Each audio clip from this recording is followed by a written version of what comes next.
Welcome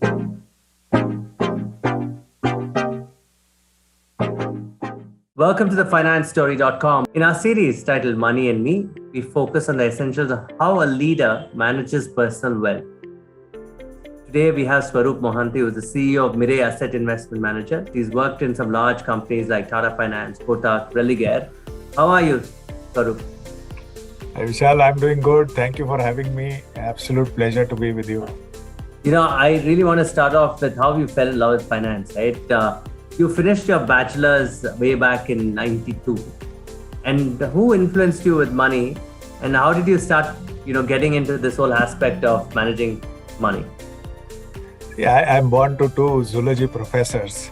So money is a very far distance for families of our background. In fact, if you go back to those days in India, and even today to a certain extent, discussing money in family is still taboo. My basic view on that was, since we guys didn't have much money, so we had a taboo like this and it takes care of everything. So we grew up in a very different environment. But when it came to the 80s, and that's when I started studying, or I was in college then, this whole liberalization under our then finance minister, Dr. Manmohan Singh, sort of started. And then that caught the eye because you started reading some very serious stuff. State I come from Odisha, and the career paths are very defined. You either had to appear for the civil services, and you look around you in the country today, most of the large positions would be taken off by the civil servants from Odisha at this moment, because that used to be, and that still is, the number one socially acceptable career goal. Then of course there were the engineers and the doctors. And after that came the bank PO. When I said that I would take commerce, when India was opening up, and it was there was distinct shift in regime. And I was very lucky that I got to read about it and slowly but surely got attracted to this line of work. One never plans the future from a career perspective, but one led to the other, and here I am talking to you. No, the interesting aspect is, I'm glad you said parents those days never liked talking about money. But what they were good at was saving that money, right? And investing it wisely. Did you learn anything from there? No, absolutely. See, I am very paranoid about my retirement plan because of them. I have seen my parents shell out almost a large part of their money for their retirement. And whether it was the VPF or the PF and everything, they were, as you rightly said, they were huge savers, not necessarily big investors, but they were very sure about their need for money in their old times or their old age. While I would always tell them, you always have pension. Like, I don't have pension. But because of that process that I saw in my house, it was very early in my life that I knew that the retirement was the biggest sort of kitty that you would need, and I'm a paranoid retirement kitty accumulator. I'm very curious to know, when you took your first job, you got into finance, of course. How did you start investing at that point of time? In your sense, did the salary that you got, did you start saving it? How did that happen? How did you move on from a finance role to AMC role? The initial years of your life, you strive to, become a little aspirational. You like to cater to your wants more than your needs. And those days, they were not the days of internet yet. So the kind of information that's available around us now was not exactly there. So that's not an excuse. But it was a huge mistake. If I would have saved or invested some 500 rupees per month then, I wouldn't be doing a job now for finance at least. But those were the days of initial credit cards. Those were the days of spending, but I was not earning much money then. That's also an excuse to be something which I'd like to state. But I had no clue that one could invest and become financially free. It's something which came very late in my life. I don't think I invested in the first 5-7 years of working at all. I remember a turning point in my life. People say turning point in your life is when you get married, but the biggest responsibility happened when my son was born in 98, and that's when a lot changed for me from a need for investing perspective. And then on, I have not looked back. But for the first 5-6 years, which could have made a significant change in my overall financial status, and that's why When I meet the young today, the first thing I catch them and take practically, threaten them with an SIP from the first salary onwards. Young people want to experiment today, therefore they don't save much. So what would you advise them to do in the sense of, from your own personal experience, have, invest in SIPs you mentioned? Should they have liquid assets? Should they invest in land? I think a lot has changed for the young today. One is, I must say, they're much more aware than what I was at that age. They are far more confident, and let's face it, they are economically far superior to what we were, say, in the 80s. So if one has to buy, I would always put a precedence of buying land over buying a flat. So there are some legalities involved in paperwork of the land, but if somebody can own a piece of land on Mother Earth, that's always priority over, say, a flat or a house or whatever you call it. But the point I'm making is, I think the young today know what they're doing. Some of them know the risks involved. What starts off as a business of generating returns eventually is a business of managing your own risk. And that's a journey which one takes, and that's a journey which one develops as one invests and understands the underlying risks of various investment vehicles. I mean, the other day I was sharing on one dais that if you have real estate with you, be very clear of your relationship with your first kin. That's the nature of that asset class. And one has to be very comfortable with that nature of that asset class. The more you have it, the more you should keep your nearest kin in good stead, because relationships change overnight because of that. That's a reality. But now they know the differentiation between what is a fixed asset and what is a financial asset. Post demonetization, especially in India, we are seeing a distinct shift to financial assets as we speak. Globally, the investments in fixed assets is around 9%, while in India it's 19%. Traditionally, that has been the heavyweight, but things are changing. More important, the awareness that people like you or everybody who writes about it brings that basic platform that investing is a need to the young is something which they are aware. But to get structured to a financial plan takes some time. And I think I don't expect it to start day one, but if they start saving something day one, already half the battle is won. Once you put your money somewhere, then you track that money. Is that first step. Then how to reach a financial planner? If you look at your career and how you planned your finances, what would be the split? Would it be mutual funds, SIPs? Would it be real estate? Would it be, some kind of cash, FDs?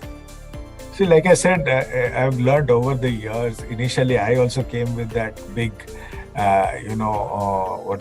baggage of having real estate as the biggest saving. So till as late as 2004-05, nearly 80-90% of the money I had was in that, as late as this.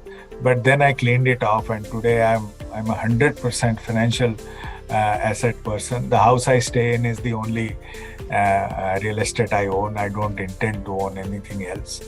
So there's a total shift to financial assets. I'm a young finance BCom graduate, and my starting salary will probably be in marketing or sales, perhaps, or some small accounting role. The starting salary between 15 to 20,000 versus an engineer who will perhaps start off with 75,000 rupees.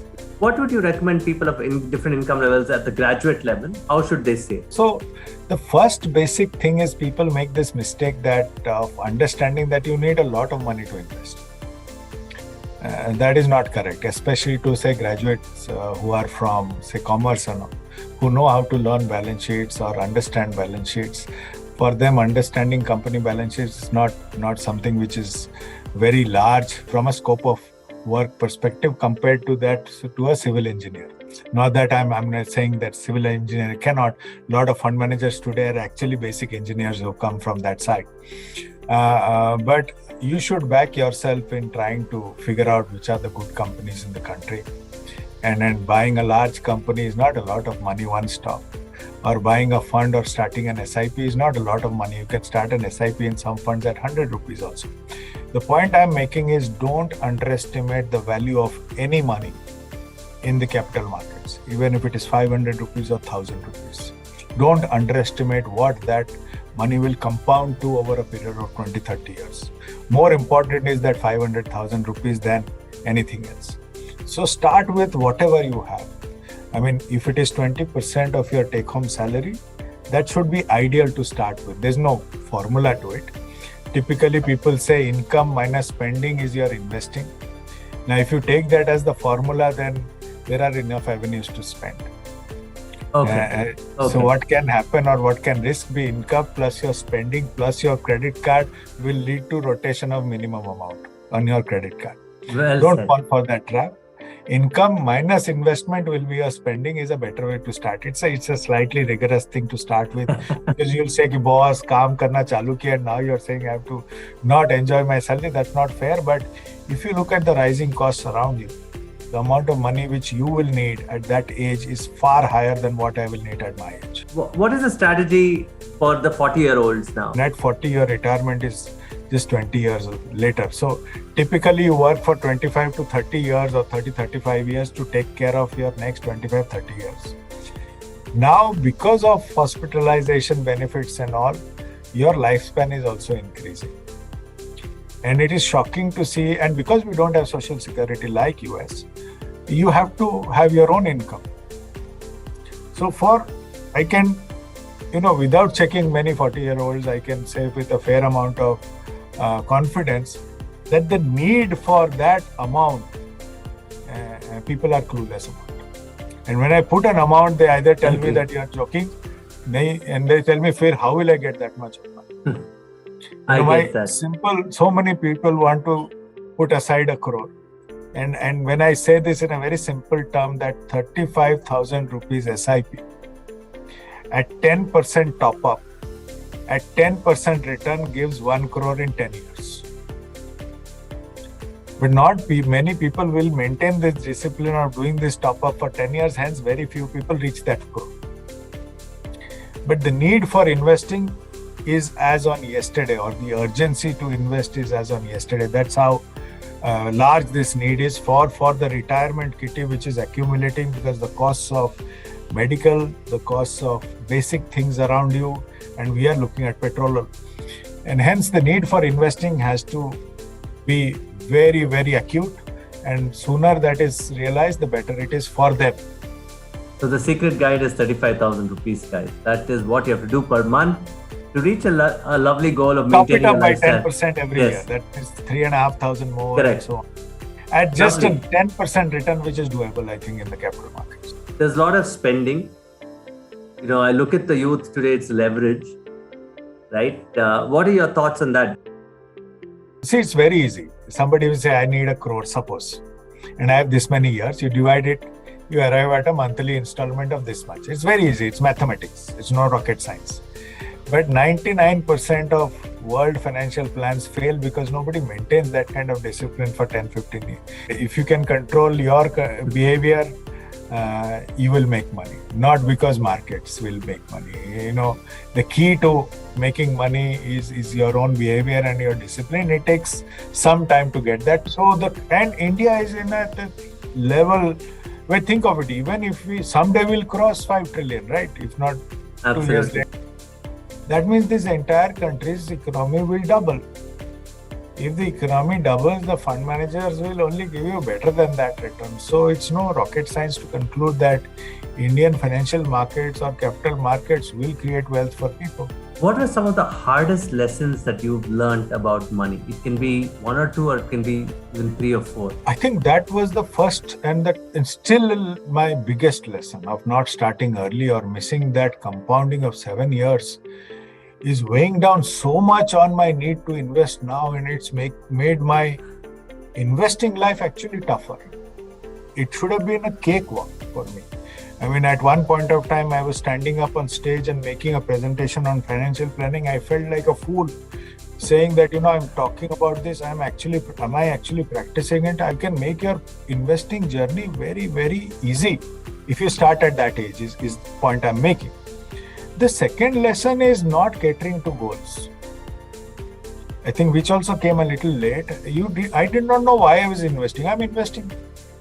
how much you need, and if you know why you want to invest, where you will invest will find its way. And I think merging your investing portfolio with your risk profile is something which comes of time, and when markets move, your life also changes, that risk profile also changes. When I was single, my risk profile was something. With my wife, it became something. After my son, it became something. And then when my son aspired for higher education, it became something. Now when I'm looking at a retirement instead of Bhubaneswar in Mumbai, it is completely something. So and then when the markets crash 40% during COVID in a short period of time, many pedigreed investors are tested on that risk profile. So, investing is a beautiful journey of learning your own self. And I think mistakes only make you better. The key is not to repeat that mistake. How does a typical HNI or super rich behave? I mean, the successful ones that you've seen, without naming anybody, are they mathematically driven, or do they have good fund managers or investment advisors like you? I think both. I think you have to be mathematically driven, very unemotional about investing. I think a disciplined investor is one who is completely unemotional. You're there to make the money, so there is no emotion about making money. It is purely mathematics, it's very number driven. Secondly, you can do it yourself. There is a DIY concept. Some people who have the time to analyze and do that should do it themselves. Otherwise, there are professionals in the market who can do it, right? And it's always better to take professional advice. I feel a professional keeps you on track or brings that discipline, because that person is tracking your portfolio, can lead you to your goal far better than you yourself. Absolutely. And typically, what does the super rich save in? Land only, or do they save in? Because I have a very simple concept. You take out the top 100 richest of the world, 100 richest in India, 100 richest in anywhere. And when you look at the world, they are valued at this much. What is the meaning of it? Market cap mostly. Yes, it is market cap. Means it is the number of stocks they own, of the company which they own, into the value of the market, value of that share that day in the market. 100 out of 100 are valued on their equity valuation in the market. So the only asset class of the rich of this generation, if you look at it traditionally, the kings were valued on the land. Agreed. Right? The money lenders were valued on the jewelry which they lent out or they kept. Loan against gold happened in the money lender, and they also started what is vyaj, which is debt. Then the rich became the sheikhs, which was oil, and oil could not be owned by everybody. But the rich of today own equity, and this is the asset class of the rich and famous, or the multimillionaires or billionaires across the world. Owning a jet is a factor of that. Yeah, so recently we are seeing a phase of digital assets over financial assets. It's been a very insightful conversation, but I have to ask you this. There's one thing that you did differently, if you were younger today, what would that be? Take care of my money. I shouldn't expect money to take care of me. It is a reality that in today's world you do need money, and money is not a bad word. The more you read about it, the more you learn about it, and more comfortable you make it. Don't become a slave to money. It's something which I'm still not a slave to money. I think it's a means to what I need to get me to wherever. It doesn't matter whether I have money or not. I am very comfortable even today going out of this office in an auto, or if I'm in my car, it doesn't matter to me. That's not the bigger issue. Bigger issue is, will I become financially independent? And that's something more you read about it, because everybody's financial independence status is different.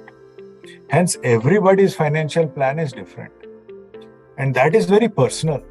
Thank you very much for being on this podcast. And, you've just told us about the sign, which is to save 35,000 rupees every month, right? And increase it by 10%. And ladies and gentlemen, this is Swarup Mohanty. Thank you so much, sir.